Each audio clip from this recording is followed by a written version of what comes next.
In the spring of 1573, within the solemn setting of Bamberg's public square, a young man named Frantz Schmidt assumed a position both officially recognized and socially condemned. His career as an executioner in the Holy Roman Empire exposes a world where law, stigma, and professional duty were tightly bound together. The methods of execution, judicial traditions, and systems of capital punishment of the era reflected a society where death functioned as policy rather than mere spectacle. From apprentice to master, Schmidt's rise in Bamberg. The blade rose with the morning sun over Bamberg. On May 1st, 1573, the city square buzzed with a mixture of dread and curiosity. A 19-year-old stood at the center, sword gleaming in his hands. His name was Frantz Schmidt. He was not there as a bystander, nor as one of the jeering crowd, but as the man chosen to deliver justice. Before him knelt a trembling thief, bound and condemned. The boy's knees dug into the dirt as the priest muttered hurried prayers. All eyes turned to Schmidt, some hungry for spectacle, others filled with disgust. This was no ordinary debut. For Schmidt, it was a moment soaked in centuries of stigma, empire law, and family destiny. With a single downward stroke, his blade ended a man's life and began a career that would span 45 years. Frantz Schmidt had not chosen this fate. He was born into it. His father, Heinrich Schmidt, was once a woodsman, an honest if modest living. But in the tangled politics of the Holy Roman Empire, survival sometimes came with impossible choices. Heinrich had been forcibly conscripted into the role of executioner by the Margrave of Brandenburg-Ansbach. It was not an honor, nor even a job offer. It was a command. Refusal would have meant ruin or worse.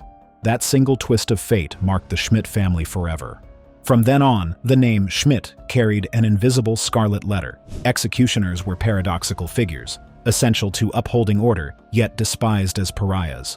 Townspeople depended on them for punishment and deterrence, but they would not share a meal, a pew in church, or a place in the guild with them. Executioner families lived at the edges of society, often barred from respectable trades. Their children inherited not only their name, but their shame. Frantz Schmidt grew up under that shadow. Where other boys might dream of becoming merchants, soldiers, or priests, his options were brutally narrow. And yet, rather than running from it, Frantz decided to lean into his fate, determined to not merely live with dishonor, but to master it. Under his father's stern instruction in the town of Hof, Frantz became an apprentice in a profession few dared to acknowledge.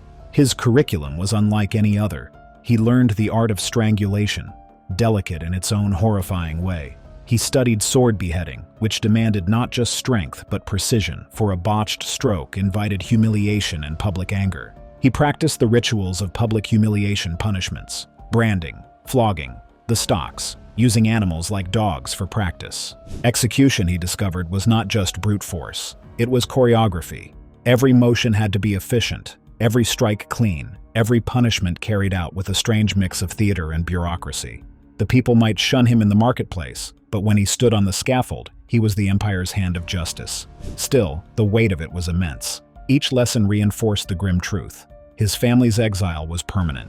But Frantz Schmidt also saw in this burden an opportunity. If he could wield the blade with unflinching precision, perhaps he could redeem his name, even if society never allowed him full acceptance. And so, on that spring day in 1573, in the bustling square of Bamberg, Frantz took his first public life. Later, in his diary, he recorded the event with almost chilling brevity. On May 1st, 1573, I wielded the sword for the first time in Bamberg. It was a single line, but it carried the gravity of his transition from apprentice to master. What might seem a mere bureaucratic note was, in reality, the crossing of a threshold. No longer was he simply Heinrich's son. From that day forward, he was the executioner of Bamberg. The city treated the act with the same cold formality. In the council's financial records, tucked among expenses for bridges and grain, one line notes simply, "The executioner Frantz Schmidt is paid for the sentence carried out." No flourish, no drama, just a ledger entry. Behind those words, however, was a 19-year-old who had just killed under the eyes of hundreds. What set Schmidt apart from countless executioners across the empire was not his willingness to kill, but his vision for something greater. Most men in his position trudged through their duties, despised until death. Frantz Schmidt, however, approached his office with meticulous discipline. His diary became more than a record of death. It was a chronicle of law, justice, and society itself. He began to think of his work not simply as punishment, but as an institution. Frantz Schmidt's ascent was more than personal success. It revealed something unsettling about the nature of justice in the Holy Roman Empire. Even those cast out of society could be elevated, so long as they carried out violence in the name of the law. His story is a paradox, a man both shunned and respected, reviled yet indispensable. And while the scaffold was his stage, Schmidt's ambitions were never entirely confined to the blade. He longed for acceptance, for the possibility that his family name could shed its stain. The ritual of justice, public executions in the Holy Roman Empire. The crowd pressed in tight around Nuremberg's Hauptmarkt, that great open square where trade, gossip, and judgment mingled daily. On this particular morning, however, no one cared for the price of pepper or the latest wool shipment. Children perched on barrels for a better view, merchants clutched their aprons, and townsfolk craned their necks to see over the throng. At the platform's center, calm and composed in his dark official garb, stood Frantz Schmidt. Beside him, a condemned murderer knelt, hands bound, face turned toward the block. The hush was heavy, anticipation and dread wrapped into one. Then Schmidt raised his sword, a flawless downward arc, swift and sure. One stroke and the man's head rolled. No flinch, no falter. Justice, as the Empire understood it, had been done. This scene was not an anomaly, but a ritual repeated across decades. Each execution by Schmidt was a performance of law, a deeply symbolic act shaped by imperial codes, local customs, and centuries of cultural weight. To the city councils who hired him, Schmidt was not a bogeyman. He was a civil servant, a necessary official whose work maintained order as surely as the town guard or the tax collector. The scaffold was his office, the blade his pen. Of all his tools, the sword was Schmidt's signature. It was reserved for those criminals deemed worthy of a good death, usually men of higher status convicted of crimes like murder or treason. Hanging was for thieves, the wheel for the brutal, but the sword allowed a condemned man to meet his end with some dignity and tact. Schmidt's diary, which he kept with almost obsessive precision, records hundreds of such deaths. One entry, dated July 15, 1589, recounts, "I beheaded Andreas Rascher with the sword. He had murdered a man on the road to Würzburg." Just a single line, dry, clinical, no lingering description, no flourish. But behind those words was an entire performance. The crowd's murmurs, the condemned's final moments, and Schmidt's unshakable calm as he delivered the stroke. Beheading was deceptively difficult. One stroke meant justice, two strokes meant shame. A botched execution could spark unrest, or at the very least, lifelong humiliation for the executioner. Schmidt never failed. His precision became legendary. People knew that if Frantz Schmidt stood at the scaffold, the blade would fall true. Not all deaths, however, were dignified. Hanging remained the most common form of execution for thieves, bandits, and those deemed lower on the social ladder. It was public, accessible, and straightforward. Yet even here, there was ritual, the procession to the gallows, the reading of the sentence, the final words of the condemned. The rope was crude compared to the sword. Death came not in an instant, but through suffocation, often in a long, agonizing spectacle. For the crowd, it was both punishment and theater, a reminder of what awaited those who strayed too far from the law. Some punishments, however, were meant not only to kill, but to terrify. On April 3, 1587, Schmidt executed a serial killer on the breaking wheel, one of Europe's most infamous tortures. The wheel was not designed for efficiency, it was designed for degradation. The condemned was bound to a cartwheel, limbs splayed. One by one, the executioner's iron club shattered the arms and legs, often while the victim remained conscious. Sometimes the broken body was left displayed, a grim reminder of justice stretching on for days. Schmidt recorded such moments with characteristic brevity, but the horror would have been unmistakable to any witness. The wheel was reserved for the worst offenders, murderers, traitors, blasphemers. It was justice as a deterrent, magnified through pain, gender-shaped execution as much as crime. For women convicted of infanticide, a specific, ancient punishment awaited: sack stows. The condemned was sewn into a sack, sometimes with an animal, dogs, cats, or even a rooster, and drowned in the river. Schmidt's diary notes such events with chilling matter-of-factness. These drownings were not always public like a hanging or beheading, but they were witnessed by officials, and sometimes by townsfolk as well. The symbolism was clear. The waters cleansed society of an unspeakable offense. In a world where motherhood was sacred, killing one's child was a crime demanding a punishment as disturbing as the act itself. And then there was fire.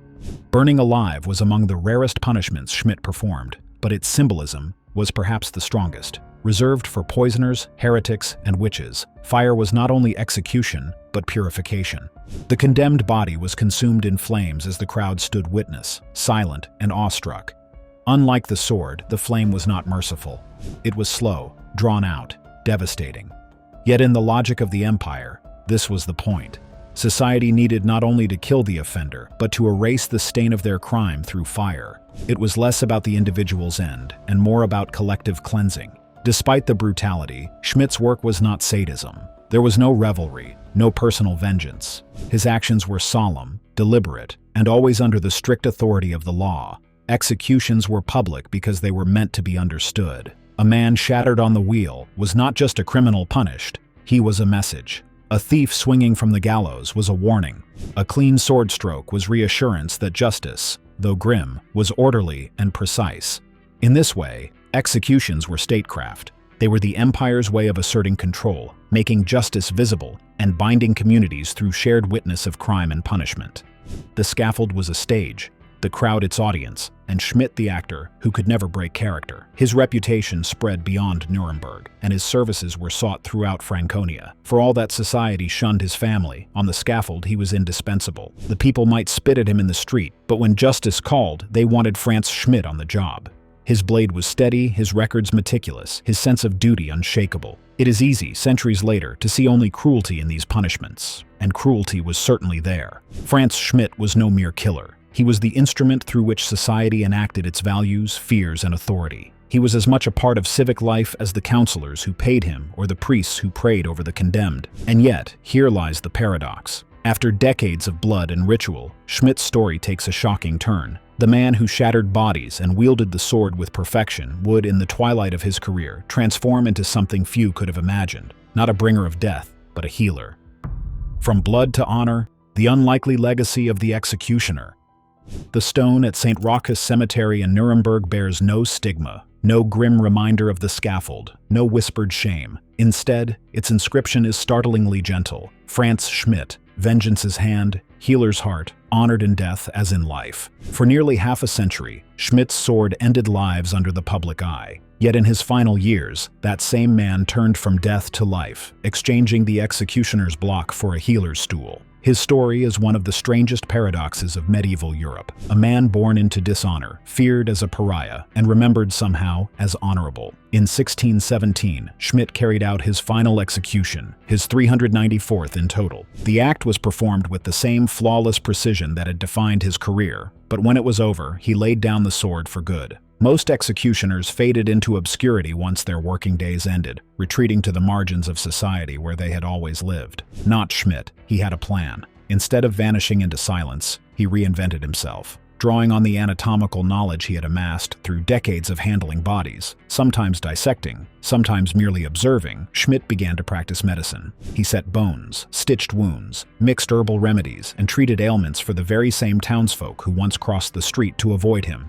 His diary notes this transformation with his usual dry restraint. "I ceased serving at the block and began attending to the ill." The line is almost too modest. Behind it was nothing less than a rebirth. The man once seen as society's hangman was now, astonishingly, its doctor. The shift in how people treated him was remarkable. For decades, neighbors had shunned the Schmidt family. Children were barred from guilds, and the name alone carried a stain no baptism or confession could wash away. But as Frantz began to heal instead of harm, people came to him in hope rather than fear. Imagine the farmer who once spat at Schmidt's boots now knocking on his door in desperation after his son fell from a hayloft, leg twisted at an impossible angle. With practiced calm, Schmidt set the broken bone, splinting it with wood and cloth. Weeks later, the boy was walking again, grateful to the very man his father once despised. A soldier came to him with a festering wound that smelled of rot. In another's hands, amputation might have been the only option. But Schmidt, who had studied countless bodies in his grim career, knew how infections spread. He drained the wound,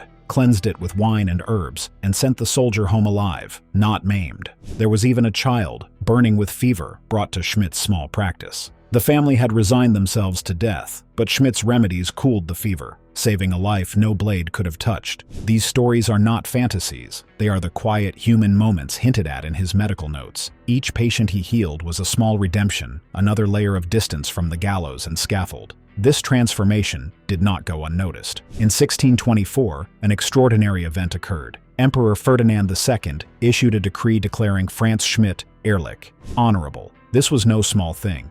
Executioners across Europe lived permanently branded as dishonorable, regardless of their loyalty or service. The stain was hereditary, passed down to children and grandchildren. To be freed from it was almost unheard of. The emperor's decree explicitly lifted the social and legal exile of Schmidt's office. He was restored to full standing as a citizen, no longer trapped on society's margins. It was the empire's ultimate recognition, a strange form of poetic justice. After decades of carrying out its most brutal commands, Schmidt was at last rewarded with the dignity that had been denied to him since birth. Frantz Schmidt's legacy is not simple, nor is it comfortable. His diary balances two worlds, a record of blood and a record of healing.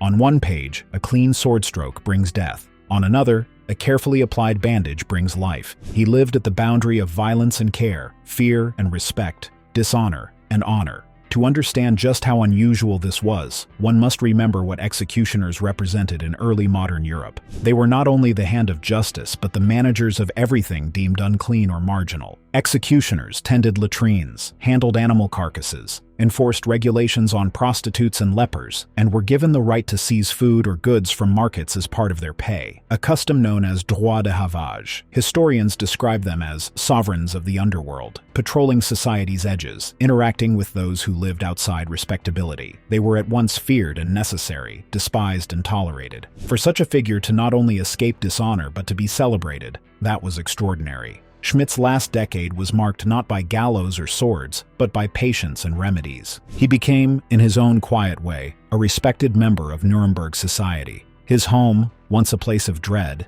became a site of trust. In 1634, at the age of 80, he died.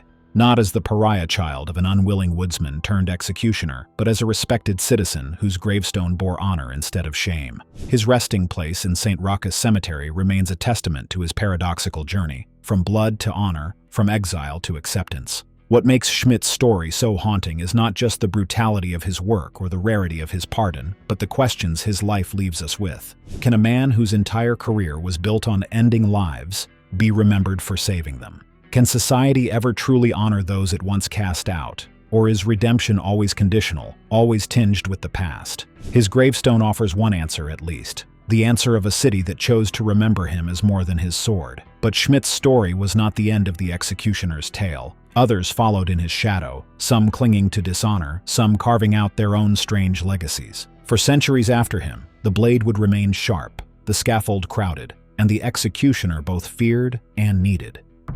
The thread of executioners. When Frantz Schmidt laid down his sword, he left behind more than just the memory of his steady hand and surprising second life as a healer. He also left behind an uncomfortable truth. The executioner's trade did not die with him. It was too necessary, too institutionalized, and too deeply woven into the social fabric of early modern Europe. Others would take up the blade, sometimes willingly, often reluctantly, and in doing so, they carried forward both the stigma and the strange authority that came with the profession. One of the most remarkable aspects of execution as a career was its persistence as a hereditary profession. Not because the law demanded it. Officially, the job wasn't hereditary, but because stigma made it so. Once your family was marked, there was almost no way out. Sons inherited not just their father's tools, but his dishonor. Daughters married only within the same circle, ensuring the taint stayed contained. Think of it like a guild. Except instead of producing fine goldsmiths or master carpenters, it produced men whose livelihood was tied to ropes, axes, and gallows. The trade became a closed system. Executioners married executioners, raised children who would become executioners, and in the process, created dynasties that lasted for centuries. Take the case of Louis Desmarest. He was only 10 years old when his father died in 1664, and with his death came an unusual inheritance, the title of executioner. Normally, regents filled in until a boy was old enough to swing the sword himself. But Louis's case was different, because execution quite literally ran in his blood. His mother came from the Guillaume family, a Parisian dynasty of hangmen stretching back nearly 100 years. In this world, it wasn't enough to know how to kill. You had to be born to it, and young Louis was. His story was just one example of how execution became, disturbingly, a family matter. If there was ever an aristocracy of execution, it was in France. Executioners there were not only feared figures, They were institutions, none more so than the Sanson family. Charles Sanson began the line in 1688, but it was his descendant, Charles-Henri Sanson, who would go down in history. Appointed royal executioner of France, Charles-Henri presided over some of the most notorious deaths of the French Revolution, including King Louis XVI himself. The irony, his very first execution years earlier was of Robert François d'Amiens, a man who had tried to assassinate that same king. Over his long career, Charles-Henri executed 2,918 people. He also oversaw the debut of a new contraption that promised a more humane death, the guillotine. By the end of his life, the Sanson name was synonymous not just with execution, but with the revolution itself. They were both feared and, in a strange way, respected, though respect here meant something closer to morbid fascination. Why did these families cling to the profession? Partly because society gave them no choice. To dine with an executioner, to marry into his family, even to share a friendly conversation with him, was seen as polluting.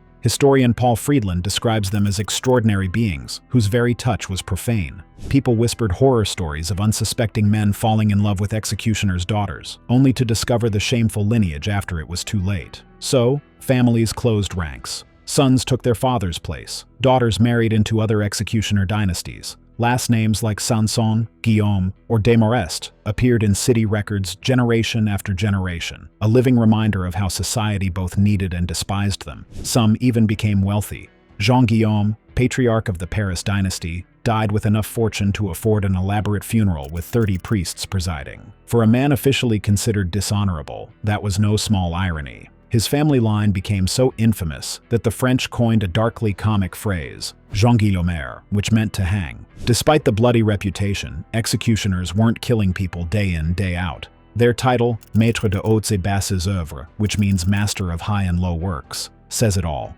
The high works were the spectacular punishments, hangings, beheadings, burnings. But the low works were their bread and butter, whipping, branding, mutilating, even running unsavory but profitable side jobs like managing stray animals or dealing with corpses. It was a strange dual life, half feared judge of life and death, half municipal handyman for all things unclean. And while Schmidt used his anatomical skills to transform into a healer, most others never escaped their grim reputations. That's not to say Schmidt's example went unnoticed. In some corners of Europe, executioners tried to reinvent themselves as healers or herbalists, leaning on their anatomical knowledge. But for most, stigma was too deeply ingrained. A few earned local respect, but the majority remained outsiders. The duality of their legacy is striking. Some, like Schmidt, died as honored men. Others, like the Sansons, were bound forever to the machinery of death. And in between were countless smaller names. Families who lived and died in the shadows, remembered only when the executioner's block was dragged back into the square. But to truly understand Schmidt and those who came after him, we have to go back even further. Executioners didn't create the world they lived in. They inherited it. The theater of pain, punishment, and execution in the Holy Roman Empire. Before Frantz Schmidt ever lifted his sword, execution already had a long and tangled history in the Holy Roman Empire. Punishment was never just about crime and consequence. It was about order, faith, and spectacle.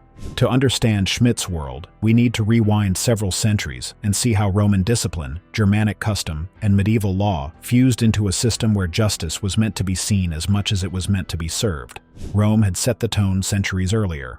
For the Romans, execution was a tool of power. Crucifixions lined the roads as grisly reminders of the state's authority, and gladiatorial deaths blurred the line between punishment and entertainment. When the empire collapsed, Germanic tribes inherited some of those traditions but added their own. Early Germanic law codes emphasized blood for blood.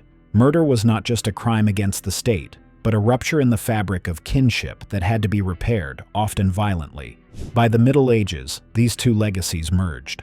The public square replaced the Roman arena, but the lesson was the same. Authority is real, and it has the power to end you. By the 16th century, justice was no longer left entirely to custom. Emperor Charles V issued the Constitutia Criminalis Carolina in 1532, better known simply as the Carolina Code. It was one of the first attempts at a unified legal framework across the empire's patchwork of cities and principalities. The code laid out in painstaking detail what crimes warranted what punishments. Theft might mean branding or flogging. Murder, on the other hand, could earn you the wheel. Sorcery, the flames. City councils had the final word on sentencing, and they employed executioners like Schmidt to carry out the bloody letter of the law. The process may look barbaric today, but to contemporaries, it was bureaucracy in action, complete with paperwork, seals, and formal approvals. Capital punishment was the crown jewel of medieval justice, but it was far from the only option. For lesser crimes, authorities relied on corporal mutilations and public shaming. A thief might lose an ear or bear the mark of a hot iron on the cheek.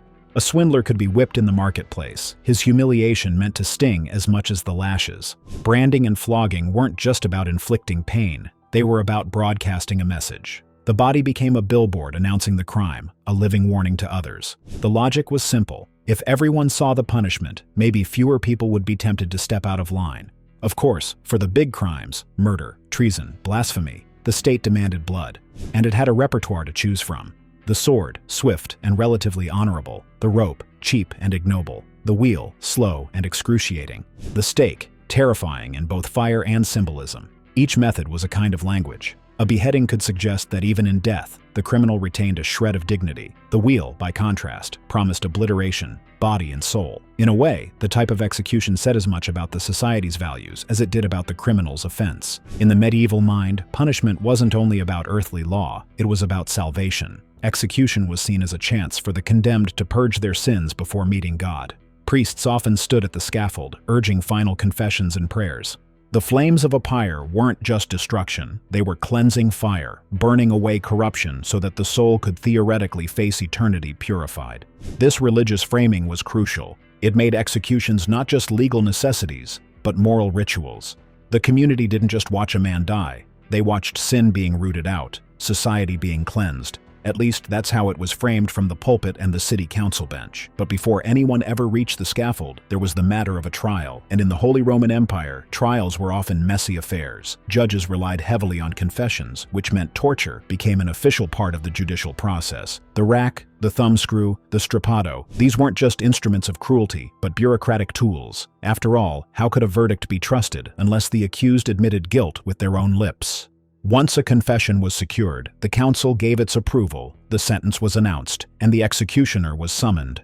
From the outside, it all looked like clockwork, a grim but orderly machine designed to keep society in balance. At its core, punishment in the empire was theater. And yet, like any theater, the script would not remain the same forever. For centuries, the wheel, the stake, and the sword defined justice in Europe. But traditions, no matter how deeply entrenched, eventually face change. The slow death of execution in the empire. For centuries, the scaffold was a fixture of daily life in Europe. Wheels splintered bones, ropes snapped necks, and fire consumed the condemned in front of watchful crowds.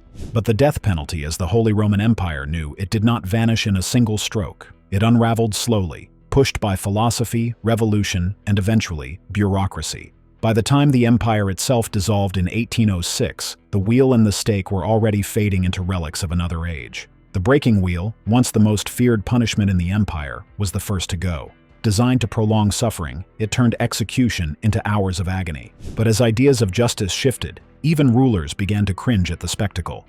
Bavaria abolished the wheel in 1813, Hesse in 1836, and Prussia followed in 1841.